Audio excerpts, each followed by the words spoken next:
வணக்கம் GS form, எல்லாரும் எப்படி இருக்கீங்க? அனதர் ஒரு மைலேஜ் டெஸ்ட் வீடியோவில் தான் நாம் இன்றைக்கி இருக்கிறோம். என்ன வாகனம் அப்படின்னு கேட்டிங்கன்னா டாட்டா நெக்ஸானோட பெட்ரோலுங்க. அந்த டர்போ பெட்ரோலோட மேனுவல் வேரியண்ட் எடுத்து வந்திருக்கிறோம். Top of the line variant தான்.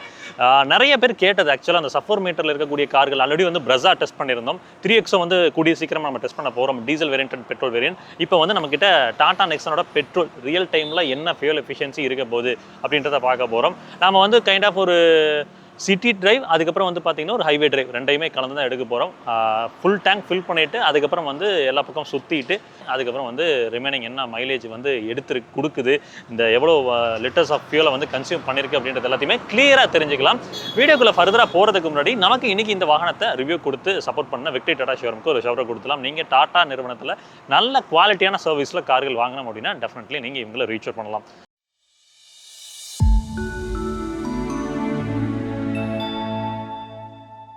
ஃபஸ்ட்டு இதயம் இன்ஜின் 1.2 லிட்டரில் ஒரு 3 cylinder turbo petrol engine. MPFI turbo தான் இது, DI டர்போ கிடையாது. ஸோ இந்த MPFI டர்போ வந்து எந்த அளவுக்கு ரிஃபைண்டாக இருக்குது அப்படின்றத நம்ம வந்து உங்களுக்கு அதை வைப்ரேஷன் டெஸ்ட் நான் வந்து பண்ணி காமிக்கிறேன். இன்சுலேஷனை பொறுத்த வரைக்கும் நல்ல ப்ராப்பரான இன்சுலேஷன் பேக். கீழே வந்து பார்த்தீங்கன்னா செமி பார்ஷியலாக கன்சல்ட் பண்ணி கொடுத்துருக்காங்க. 118.27 BHP, உங்களுக்கு 170 Nm ஆஃப் டார்க் ப்ரொடியூஸ் பண்ணது. கிட்டத்தட்ட 1255 கிலோகிராம் அப்ராக்சிமேட்லி எடுத்தோம்னா ஒரு 98 அப்படின்றது வந்து பவர் டு வெயிட் ரேஷியோவாக இருக்கும். ஸோ பவர் சர்ஜ் அப்படின்றது லீனியராக தான் இருக்கும், ரொம்ப அக்ரெசிவாக இருக்காது, லீனியராக தான் இருக்கும். சரி, ட்ரைவ் பண்ணும்போது மீண்டும் விஷயங்கள்லாம் பேசலாம், என்ன மைலேஜ் கிடைக்குது அப்படின்றதெல்லாம் பேசலாம்.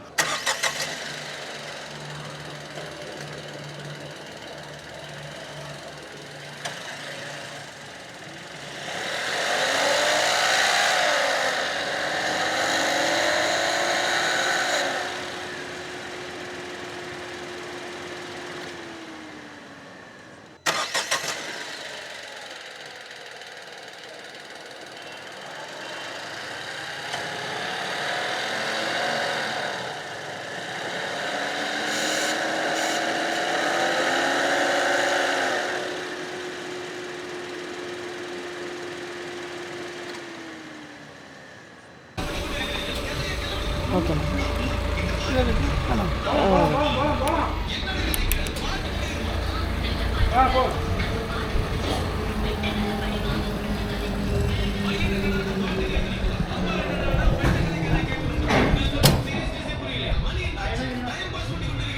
ஆயிரமா 1000 சொன்ன மாதிரி இல்லை. கட்டா ஃபோன் எடுத்துருங்க. கட்டா ஃபோன் பெட்ரோலை ஃபில் பண்ணிவிட்டோங்க. இப்போ வந்து பார்த்தீங்கன்னா சிட்டி டிரைவ் மோடில் தான் போக போகிறோம். ஸ்போர்ட் மோடில் போக போகிறதில்ல, எக்கனாமி மோட்லேயும் போக போகிறதில்ல. ஸோ ஒரு பேலன்ஸாக நமக்கு வந்து என்ன ஃபியூல் எஃபிஷியன்சி கிடைக்குது அப்படின்னு தெரிஞ்சுக்கிறதுக்காக ட்ரிப் 0 பண்ணியிருக்கேன். உங்களுக்கு வந்து 3686 கிலோமீட்டர் இந்த வண்டி டோட்டலாக ஓடி இருக்கு. டிஸ்டன்ஸ் வந்து பார்த்தீங்கன்னா 0 பண்ணியிருக்கேன். ஆவரேஜ் ஃபியூல் எக்கானமி 0 பண்ணியிருக்கேன். ஸோ தட் நம்ம வந்து டேங்க் டு டேங்க்கும் இந்த ஆவரேஜ் ஃபியூல் எக்கானமி மேட்ச் ஆகுதான்னு பார்ப்போம். இங்கே 367 கிலோமீட்டர்ஸ் ஓடுற மாதிரி காமிக்குது. ரியல் டைமில் எப்படி அப்படின்றத நம்ம புரிதல் எடுத்துக்கொள்ளலாம். ஸோ மக்களே, ட்ரைவ் எடுத்துட்டோம். இதில் வந்து நெக்ஸானோட ஃபியூல் டெஸ்ட் மட்டும் இல்லாமல், அதாவது மைலேஜ் டெஸ்ட் மட்டும் இல்லாமல் நிறையா விஷயங்களை பற்றி பேசலாம் அப்படின்றது தான் என்னோடய அபிப்பிராயமும் கூட. நெக்ஸான் என்ஜின் ஸ்பெசிஃபிகேஷன் அப்படின்னு பார்க்கும்போது நம்ம ஆல்ரெடி சொல்லியிருக்கிறோம். 1.2 லிட்டரில் ஒரு 3 சிலிண்டர் டர்போ பெட்ரோல் இன்ஜின் தான் கொடுத்துருக்காங்க. அந்த TGDI இன்ஜின் வந்து கர்வில் கொடுத்த இன்ஜின் இன்னும் வந்து மார்க்கெட்டுக்கு வரலை, மாஸ் மார்க்கெட்டுக்கு. ஈவன் தோ கர்வில் இருக்குது, பட் வந்து பெரிதளவில் வந்து மாஸ் மார்க்கெட்டுக்குள்ளே வரலை. கூடிய சீக்கிரம் அதையும் எதிர்பார்க்கலாம். டீசலை பொறுத்த வரைக்கும் நெக்ஸானில் குறைய இல்லை. ஏன்னா வந்து மைலேஜ் வந்து நல்லா தான் இருக்குது. ஒரு 16 to 20 வரைக்கும் கொடுக்குது. நம்ம ரியல் டைமில் வந்து ஒரு 1 lakh கிலோமீட்டர் யூஸ் ரிவ்யூ பண்ணியிருந்தோம். அதுக்கான லிங்க்கும் நான் கொடுத்துருக்கேன். டர்போ பெட்ரோல் அப்படின்னு வரும்போது எல்லாத்துக்குமே ஒரு சின்ன கன்சர்ன் என்னென்னா மைலேஜ் கிடைக்குமா கிடைக்காதா. ஏன்னா இன்றைக்கி கிட்டத்தட்ட வந்து 1255 கிலோ அப்படின்றப்போ ரஃப்லி உங்களுக்கு வந்து பார்த்திங்கன்னா பவர் டு வெயிட் ரேஷியோ வந்து அரௌண்ட் 98 கிட்டே இருக்குது, 98 ஹார்ஸ் பவர் கிட்டே இருக்குது. ஸோ அந்த பவர் சர்ஜ் அப்படின்றது நான் கொடுத்தேன்னா அப்படியே லீனியராக அந்த சர்ஜ் தான் கிடைக்குது. ரொம்ப அக்ரெசிவான சர்ஜ் அப்படின்ற மாதிரிலாம் இல்லை. அந்த பாடி ரோல் கொஞ்சம் ஜாஸ்தியாக இருக்குது. அப்புறம் வந்து ரோல் ஓவர் ஆக்சிடென்ட் நிறையா நடந்துச்சு. அதுக்கப்புறம் டாட்டா அதை அட்ரஸ் பண்ணி சரி பண்ணினாங்க. இன்றைக்கி மார்க்கெட்டில் இன்றைக்கி இந்த சப்-4 மீட்டர் செக்மெண்ட்னு வந்தீங்கன்னா பிரஸாவை தவிர மீது எல்லா வண்டியுமே ப்ரைமரிலி டர்போ பெட்ரோல்ஸ் தான். ஹிண்டே வென்யூ அண்ட் கியா சொனாட்டை பொறுத்த வரைக்கும் என்ன வச்சுருக்காங்கன்னா ஒரு 1.2 லிட்டர், அது which is of nowhere power ரொம்ப வந்து பொறுமையாக லீனியராக தான் கிடைக்கும். அதுக்கு வந்து என்னை பொறுத்த வரைக்கும் வந்து 1.5 பிரஸாவே போயிடலாம். டர்போ பெட்ரோல்ஸ்னு பார்த்தீங்கன்னா இன்றைக்கி 3XOவில் வந்து 2 விதமான TGDM இருக்குது, MPFI டர்போவும் இருக்குது. இங்கே நெக்ஸான் பொறுத்து பார்க்கும்போது உங்களுக்கு MPFI டர்போ மட்டும்தான் வருது. நீங்கள் கைலாக்கு ஹிண்டையில் போகிறீங்க, ஹிண்டை ஃபார் எக்ஸாம்பிள் வென்யூ கியா சொன்னட்லாம் போகிறீங்கன்னா உங்களுக்கு GDI டர்போ பொருள் கொடுத்துருக்காங்க. இது எல்லாமே மைலேஜ் என்னென்னா ரியல் டைமில் சிட்டிக்குள்ளே வந்து பார்த்தீங்கன்னா ஒரு 10, ஹைவேஸ் போகிறப்போ வந்து பார்த்தீங்கன்னா ஒரு 14 to 16 அப்படின்னு தான் சொல்லியிருக்காங்க. அப்போ இந்த நெக்ஸான் எந்த விதத்தில் வந்து மைலேஜ் கொடுக்க போகுது, எப்படி இருக்க போகுது அப்படின்றத பார்க்கலாம். இப்போ நம்ம என்னென்னா ஒரு சிட்டி ஸ்கர்ட் டிரைவ்க்குள்ளே தான் போயிருக்கணும். சின்ன சின்ன அண்டுலேஷன்ஸில் சஸ்பென்ஷன் ஏரியா இறங்கும்போது வந்து பார்த்திங்கன்னா ஸ்லைட் நமக்கு உள்ளே வந்து ஃபீல் ஆக தான் செய்யுது. இதுக்கு முன்னாடி அதாவது இதுக்கு முந்தின ஜென்ரேஷனில் இருந்த நெக்ஸானுக்கும் இப்போ இருக்கிற நெக்ஸானுக்கும் வந்து பார்த்திங்கன்னா ஒரு சின்ன டிஃப்ரென்ஸ் சஸ்பென்ஷன் என்னென்னா முதல்ல கொஞ்சம் வந்து ஸ்லைட்லி கொஞ்சம் கம்ஃபர்ட் ஓரியன்டாக இருந்தது. அதை வந்து பேலன்ஸ் அவுட் பண்ணி ஒரு ஸ்டிஃப் நோட் ஆட் பண்ணி அந்த பாடி ரோல் கண்ட்ரோல் பண்ணுறதுக்கும் டிரைவிங் டைனமிக்ஸ் பெட்டராக இருக்கணுங்கிறதுக்காகவும் வந்து ஸ்டிஃபான டேம்பர் காலிபரேஷன் அப்படின்றத பண்ணியிருந்தாங்க. அது நம்ம ட்ரை பண்ணும்போது ரிஃப்ளெக்ட் ஆகுது. இப்போ வந்து பார்த்திங்கன்னா அந்த சின்ன சின்ன அண்டுலேஷன்ஸில் ஏறப்போ பாத்கோல்ஸில் விடுறப்போ அதில் எல்லாத்துலேயுமே வந்து இந்த ரம்பிள் ஸ்ட்ரிப்ஸில் விடுறப்பெல்லாம் நமக்கு தெரியுது கொஞ்சம் வந்து அந்த ஸ்டிஃப் நோட்டை வந்து மெயின்டைன் பண்ணியிருக்காங்க அப்படின்னு. கேபின் பொறுத்த வரைக்கும் ஃபுல் பிளாக் அப்படின்றதுனால தான் அது கொஞ்சம் வந்து ஏரியா. இப்போ புது ஆல்ட்ரோஸ் நீங்கள் பார்த்தீங்கன்னா சூப்பராக பண்ணியிருப்பாங்க, ரொம்ப ஏரியான கேபினாக இருக்கும். அதே மாதிரி நெக்ஸான்லேயும் வந்து ஏரியான கேபின் கொடுத்துருந்தாங்கன்னா கொஞ்சம் நல்லா இருந்திருக்கும் அப்படின்றது என்னோட அபிப்பிராயம். நீங்கள் பர்சனலாக ஒரு நெக்ஸான் யூஸராக இருக்கீங்க அப்படின்னா அது லாங் ட்ராவல் நீங்கள் ஃபீல் பண்ணியிருக்கீங்களா அப்படின்றத கமெண்ட்டில் மென்ஷன் பண்ணுங்கள். ஏன்னா ஃபுல் பிளாக்காக இருக்கும்போது ஃபஸ்ட்டு விஷயம் ஒரு சில டைம் போர் அடிக்கும், ஒரு சில டைம் வந்து பார்த்திங்கன்னா நமக்கு என்ன சொல்கிறதுங்க கிளாஸ்ட்ரோஃபோபிக் உணர்வு வரதுக்கான வாய்ப்புகளும் இருக்குது. NVH லெவல்ஸில் எப்படி இருக்குது சிட்டிக்குள்ளே அப்படின்னு கேட்டிங்கன்னா உங்களுக்கு சொல்லவே வேண்டாம். இவங்க மஹேந்திரா நிறுவனமும் சரி டாடா நிறுவனமும் சரி இந்த NVH லெவல்ஸில் ரொம்பவே ஒர்க் பண்ணுவாங்க. அது நமக்கு எவிடெண்ட்டாக தெரியுது. பெருசாக வந்து ரோட் நாய்ஸோ டயர் நாய்ஸ் பில்டப் ஆகிறது, இன்ஜின் நாய்ஸ் பில்டப் ஆகிறது அதெல்லாம் அந்தளவுக்குலாம் இல்லை. வெளியில் வந்து பக்கத்தில் ஆக்சுவலாக ஒரு பைக் இப்போ போனால் உங்கள் மைக்கில் கேட்டிருக்குன்னு நினைக்கிறேன். ஃபுல்லாக ஒரு ரே பண்ணப்போ வந்து பார்த்திங்கன்னா உள்ள நோட் கேட்குது. மற்றபடி வந்து வண்டி போய் வரது, வாகனங்கள் போய் வரதெல்லாம் பெருசாக உள்ளே வரல. ஒரு சைலண்ட் கேபின் எக்ஸ்பீரியன்ஸ் தான் இருக்குது. ஆல்ட்ரோஸில் வந்து அந்த 1.2 லிட்டர் என்ஜின், அந்த 3 சிலிண்டர் நேச்சுரல் ஆஸ்பெக்டட் என்ஜின் இருக்குது பார்த்தீங்களா, அதோட மவுண்ட்டில் வந்து ஒர்க் பண்ணனால உள்ளே வந்து வைப்ரேஷன்ஸை வந்து கண்டெயின் பண்ணி அவ்வளோ சூப்பராக பண்ணியிருந்தாங்க. நெக்ஸான்லேயும் வந்து அந்த அப்டேட்டை வந்து கூடிய சீக்கிரம் எதிர்பார்க்குறோம். நெக்ஸான்லேயும் வந்து ஒரு அந்த 3 சிலிண்டர் டிபிக்கல் 3 சிலிண்டருக்கான வைப்ரேஷன் வந்து உணர்வை வந்து ஃபீல் ஆகுது. அதை இன்னுமே ரிஃபைன் பண்ணாங்கன்னா காம்படிட்டருக்கு ஈக்குவலாக வந்து இவங்களும் நிற்பாங்க. சிட்டிக்குள்ளே ஓட்டுறதுக்கு ஸ்டேரிங்லாம் வந்து பார்த்திங்கன்னா லைட் யூஸாக தான் இருக்குது. நமக்கு ரொம்ப வந்து ஹார்டாக இருந்து அன்கன்வீனியண்ட்டாக அதுக்கு நம்ம வந்து எஃபோர்ட் போடணும், ஹோல்ட் பண்ணணும் அப்படின்ற மாதிரி இல்லை. அழகாக வந்து ஃப்ளூயிடிக்காக நீங்கள் கையில் பிடிச்சிங்க அப்படின்னா சின்ன சின்ன மேன் ஒர்க்லாம் வந்து அது நமக்கு இந்த EPS சிஸ்டம் வந்து சப்போர்ட் பண்ணி கொடுக்குது. கிளச்சு ஸ்மூத்தாக தாங்க இருக்குது, பட் கியர்ஸ் வந்து அந்த ரப்பரி ஃபீல் இருக்குதுன்னு வச்சுக்கோங்களேன். கிளச்சை பொறுத்த வரைக்கும் முதிக்கிறதுக்கு வந்து அவ்வளோ ஸ்மூத்தாக தான் இருக்குது, ரொம்ப ஹார்டாலாம் இல்லை. பட்டு இது வந்து எனக்கு கியர்ஸ் பொறுத்த வரைக்கும் கொஞ்சம் வந்து அந்த நாட்சியாக அந்த ரப்பரியாக இல்லாமல் இப்போ ஒரு கொஞ்சம் ஃப்ளூயிடிக்காக அந்த டச்சோட பண்ணியிருக்கலாமோ அப்படின்ற மாதிரி தோணுது. ரம்பிள் ஸ்ட்ரிப்பில் பாருங்கள் லைட்டாக தெரியுது. டயர்ஸ் கொஞ்சம் பெருசாக ஒய்டாக போட்டிருக்கிறதுனால நமக்கு வந்து அது பெரிய ஒரு பாதிப்பை கொடுக்கல. இந்த 2 திக்கான பில்லர்ஸ் வந்து பார்த்திங்கன்னா உங்களுக்கு ஹில் ஸ்டேஷன்ஸ் போகிறப்போ மேபி பிளைண்ட் ஸ்பாட்டை உருவாக்கலாம். எனக்கு இப்போது நான் கிட்டத்தட்ட வந்து ஒரு அப்ரைட் போஸ்டரில் தான் உட்கார ட்ரை பண்ணியிருக்கேன். அதுலேயே வந்து பார்த்திங்கன்னா எனக்கு இந்த பில்லர் அப்படின்றது வந்து லெஃப்ட் அண்ட் ரைட்டில் வந்து ஒரு சின்ன பிளைண்ட் ஸ்பாட்டை உருவாக்கி தான் கொடுக்குது. சிட்டிக்குள்ளே மோஸ்ட்லி ஒரு 3 கியர் தாங்க, ஃபஸ்ட்டு செகண்டு தேர்டு இதுக்குள்ளே தான் நீங்கள் மேனுவர் பண்ணுற மாதிரி இருக்கும். போகிறதுலாம் போகிற அளவுக்குலாம் இருக்காது.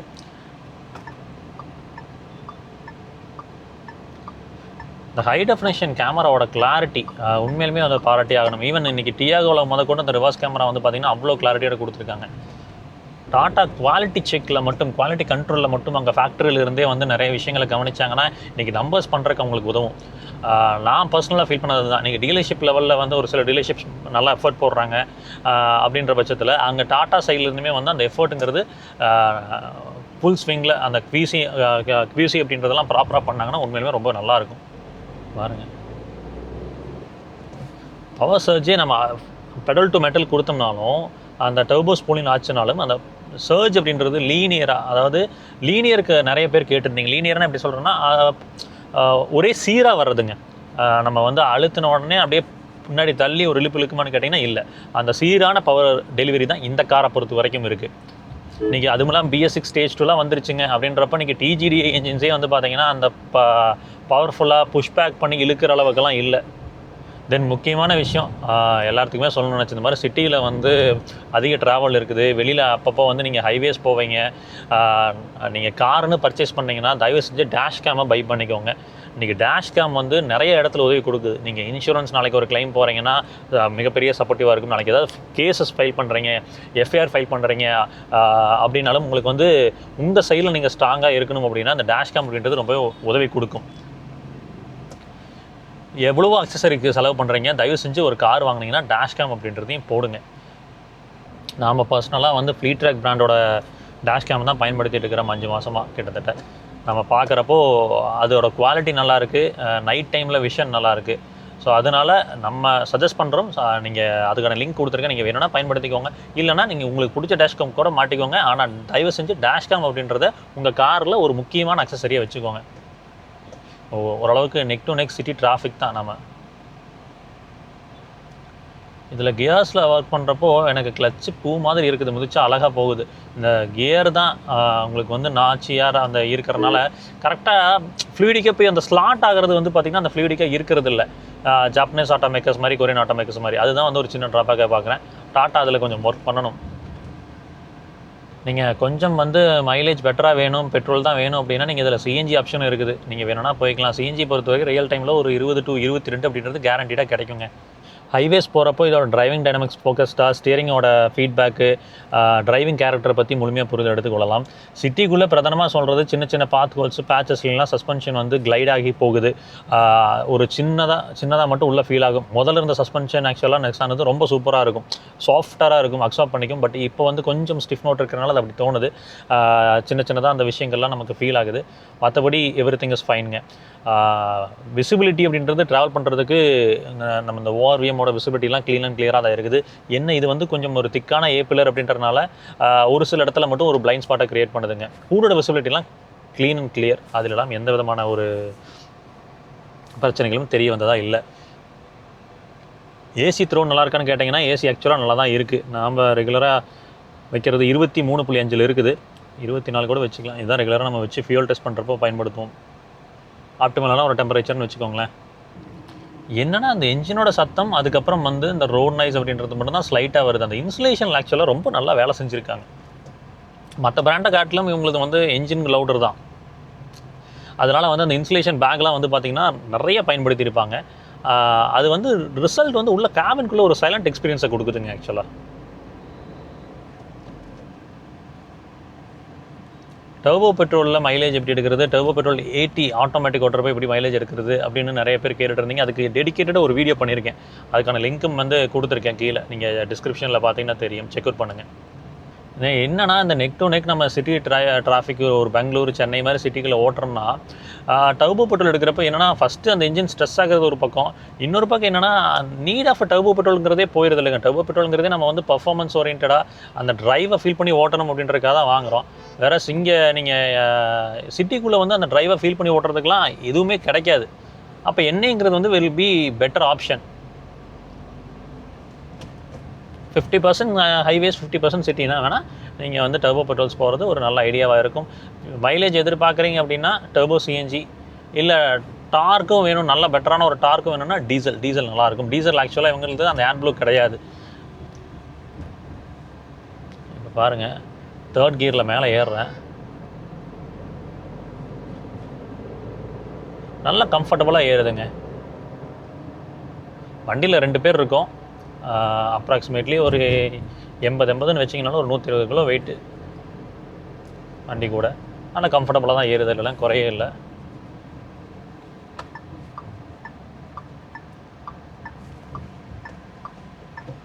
ஸ்டியரிங் ஆட்டோ ரீசெண்ட் எப்படி ஆகுதுன்னு பார்ப்போம்.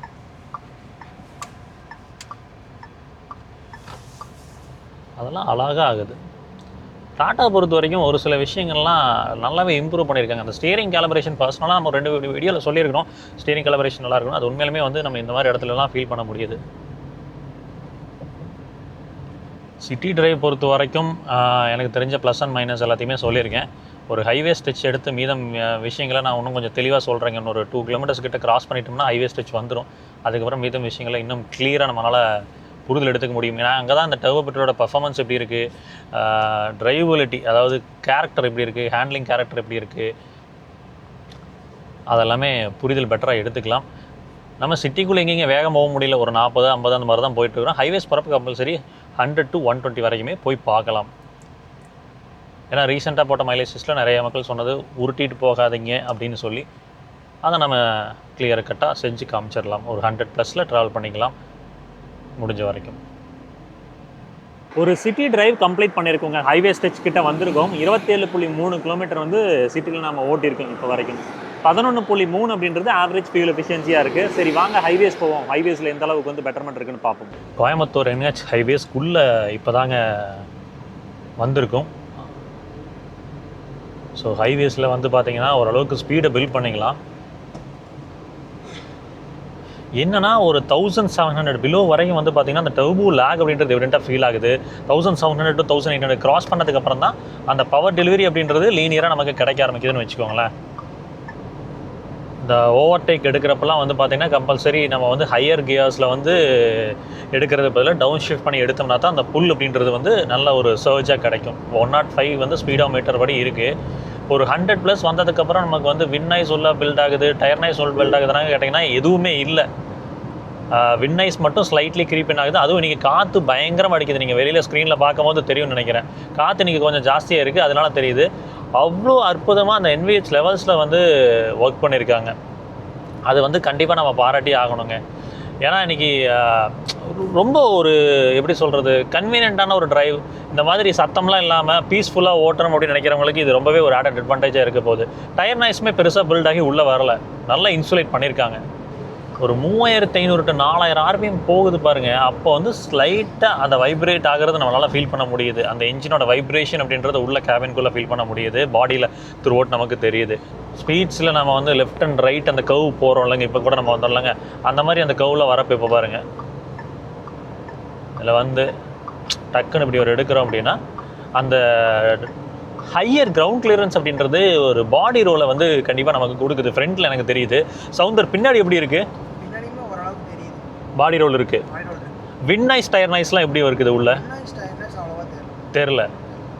ஏன்னா பின்னாலேயுமே கண்ட்ரோல் பண்ணுறது ஃப்ரண்ட்டை விட ரியரில் வந்து கண்ட்ரோல் பண்ணுறது கொஞ்சம் கஷ்டம். ஏன்னா அந்த டெயில் கேட்லேருந்து நிறையா அந்த வின் நாய்ஸ் அப்படின்றது க்ரீப்பின் ஆகும். அதையுமே கண்ட்ரோல் பண்ணியிருக்காங்க, பாராட்டக்கூடிய விஷயம்தான். பாருங்கள், 4th கியரில் ஃபுல் பெடல் டு மெட்டல் வச்சுருக்கேன். ஹையர் RPM 3000 to 3500 தொடும் போது நமக்கு எவிடெண்ட்டாக அந்த வைப்ரேஷன் அப்படின்றது ஃபீல் ஆகுது. பிரேக்ஸ்லாம் ஷோ ஃபோட்டுடுங்க, நினச்ச இடத்துல உங்களால் நிப்பாட்ட முடியும், அதிலலாம் குறையே இல்லை. இது எனக்கு இந்த 1.2 டர்போ எப்படி ஃபீல் ஆகுதுனாங்க, அதாவது அந்த டர்போவோட சர்ஜ் அப்படின்றது வந்து எப்படி ஃபீல் ஆகுதுன்னா, ஒரு 1.6 எண்ணெய் ஓட்டுனா எப்படி இருக்குங்க, நேச்சுரல் எஸ்பிரட் ஓட்டுனா எப்படி இருக்கும், அது மாதிரி தான் இருக்குது. அந்த மாதிரி தான் ஒரு சர்ஜ் கிடைக்குது. இப்போ இந்த வண்டியோட டிரைவிங் கேரக்டர் பற்றி பேசலாங்க, எப்படி இருக்குது அப்படின்னு சொல்லி. ஹை ஸ்பீட்ஸில் ஒரு 80 to 90 தாண்டி போகிறீங்க அப்படின்னா ஸ்லைட்டாக கொஞ்சம் கொஞ்சமாக அந்த ஸ்டேரிங்கோட ஹெஃப்ட் ஆட் ஆகிறது நம்மளால் ஃபீல் பண்ண முடியுது. விலோ எனக்கு தெரிஞ்சு ஒரு 85 வரைக்குமே வந்து பார்த்திங்கன்னா ஈஸியாக தான் இருக்குது. 85 தாண்டி போகிறப்ப கொஞ்சம் கொஞ்சமாக அந்த ஸ்டேரிங்கில் ஹெஃப்ட் ஆட் ஆகுது. விச்சின்டன் அது வந்து ட்ரைவ் பண்ணுறதுக்கு நமக்கு கான்ஃபிடன்ஸை எடுத்து கொடுக்குது. இந்த ஏ பில்லரோட மறைவு வந்து எனக்கு தெரிஞ்சு ஹில் ஸ்டேஷன்ஸ் போகிறப்ப கண்டிப்பாக வந்து ஒரு சின்ன ஒரு பர்டனாக இருக்க போகுது. அடுத்து NVH லெவல்ஸ் நான் ஆல்ரெடி சொல்லிட்டேன். NVH லெவல்ஸை பொறுத்த வரைக்கும் ரொம்பவே நல்லா பண்ணியிருக்காங்க. டுவர்ட்ஸ் ஹை ஸ்பீட்ஸ் போகிறப்ப வின் நாய்ஸ் மட்டும்தான் உள்ள க்ரீப்பின் ஆகுது. அதுவும் இப்போ எக்ஸ்ட்ரீம்லி காற்று நல்லா அடிச்சுக்கிட்டு இருக்குது, அதனால ஃபீல் ஆகுது. பிரேக்ஸ் ஆக்சுவலாக ஷோர் ஃபுட்டடாக இருக்கான்னு கேட்டிங்கன்னா உண்மையிலுமே ஷோர் ஃபுட்டடாக இருக்குது. நீங்கள் நினச்ச இடத்துல வண்டி நிப்பாட்ட முடியும், மாதிரிலாம் குறைகளே இருக்காது. ஸ்டெபிலிட்டி மட்டும் கேட்டிங்கன்னா ஒரு 120 வரைக்கும் ஸ்ட்ரெயிட் லைனில் சாலிடாக இருக்குது. இப்போ கொஞ்சம் காற்று அடிக்கிறதுனால வந்து எனக்கு 120க்கு மேலே போகும்போதே வந்து ஒரு சின்ன ஒரு அன்னவிங்கான ஒரு ஃபீல் கொடுக்குது. நீங்கள் பர்சனல் நெக்ஸான் வச்சுருக்கீங்க அப்படின்னா எப்படி இருக்குது அப்படின்றத கமெண்ட்டில் மென்ஷன் பண்ணுங்கள். அப்படிங்களா? அப்ரூவல்லாம் ஆகிடுச்சு, கொஞ்சம் சின்ன சின்ன வேலை எதுவும் முடிக்க மாட்டேங்கிறாங்க. சரி, நான் ஆட்டோ கட் ஆஃப் பண்ணி வச்சுருங்க.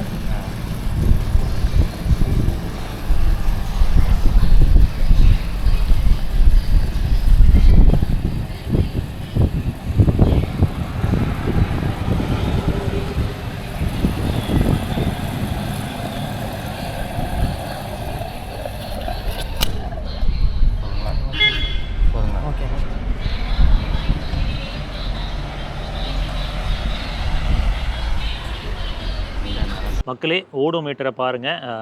நம்ம வந்து சிட்டி வந்து அரௌண்ட் வந்து ஒரு 27 கிலோமீட்டர்ஸ் கிட்ட ஓட்டியிருந்தோம். அதுக்கப்புறம் வந்து ஃபுல்லாக வந்து ஹைவேஸ் தான். எங்கேயுமே வந்து ஸ்லோ டவுன் பண்ணி பொறுமையாலும் உருட்டிட்டுலாம் ஓட்டல. 89.8 கிலோமீட்டர் நம்ம ட்ராவல் பண்ணியிருக்கிறோம். ஆவரேஜ் ஃபியூல் எக்கானமி இங்கே வந்து 13.7 இருக்குது. நம்ம ஃபுல் அண்ட் ஃபுல் வந்து ஸ்போர்ட் மோட், எக்கோ மோட் ரெண்டுமே பயன்படுத்தல. சிட்டி மோடில் மட்டும்தான் போயிருக்கும். ஏன்னா இதுதான் kind of mid mode. So சரி வாங்க. ஸோ என்ன மைலேஜ் கொடுத்துருக்கும் நெக்ஸான் டர்போ பொறுத்த வரைக்கும்? எனக்கு தெரிஞ்ச அந்த மைலேஜ் டெஸ்ட் அப்படின்றது ரொம்ப நாளாக நானும் வெயிட் பண்ணிட்டு இருந்தேன். டாடா நெக்ஸான் டர்போ உண்மையிலே என்ன தான் மைலேஜ் கொடுக்குதுன்னு. நம்ம கிட்டத்தட்ட ட்ராவல் பண்ண கிலோமீட்டர் நான் ஆல்ரெடி சொன்னதான் 89.8 கிலோமீட்டர் ட்ராவல் பண்ணியிருக்கோம். அதுக்கு வந்து 6.67 லிட்டர்ஸ் பிடிச்சிருக்கு. 13.46 அப்படின்றது வந்து ரியல் டைம் மைலேஜாக இருக்குங்க. இது வந்து பார்த்திங்கன்னா இன்னும் பொறுப்பாக மொல்லமாக ஓட்டினீங்கன்னா ஒரு 1 கிலோமீட்டர் சேர்த்து கூட வரலாம் எனக்கு தெரிஞ்சு. 14.4 கிட்ட நீங்கள் பொறுப்பாக ஓட்டுறப்ப கிடைச்சது அப்படின்னா ஒரு டீசெண்டான ஒரு மைலேஜ் அப்படின்ற மாதிரி சொல்லலாம். இன்னும் ரப்படி அடிச்சிங்கன்னா 10 வரைக்குமே போகலாம். டர்போ பெட்ரோல்ஸை பொறுத்த வரைக்கும் நம்ம த்ராட்டல் எப்படி மெயின்டைன் பண்ணுறோம் அப்படின்றத பொறுத்து தான் இருக்குது. சரிங்க, எனக்கு தெரிஞ்ச இந்த மைலேஜ் டெஸ்ட் வீடியோ உங்களுக்கு யூஸ்ஃபுல்லாக இருந்திருக்கும்னு நினைக்கிறேங்க. மேலும் இந்த வாகனத்தை பற்றி விவரங்கள் தெரிஞ்சுக்க நம்ம விக்டி டாட்டா நம்பரை ஷோரூம் நம்பர் கொடுத்துருக்கேன், நீங்கள் செக் அவுட் பண்ணுங்கள். ஒரு டர்போ பெட்ரோல் இந்த கர்வ் வெயிட்டுக்கு ஒரு டீசெண்டான மைலேஜ் அப்படின்ற மாதிரி சொல்லலாம். நெக்ஸ்ட் வீடியோவில் சந்திக்கலாம். அது வரைக்கும் எப்பவுமே சொல்கிறது தான், ரோட்டில் போய் வரப்போ உங்களை நம்பி எப்படி குடும்பம் இருக்கும், அதே மாதிரி ரோட்டில் போய் வர சக மனதுக்குள்ள நம்பி நேசிக்கிற குடும்பம் இருக்குது. அது சர்ச்சரை வேணாம், பொறுப்பாக போய் பொறுப்பாக வாங்க. Tata, take care, by.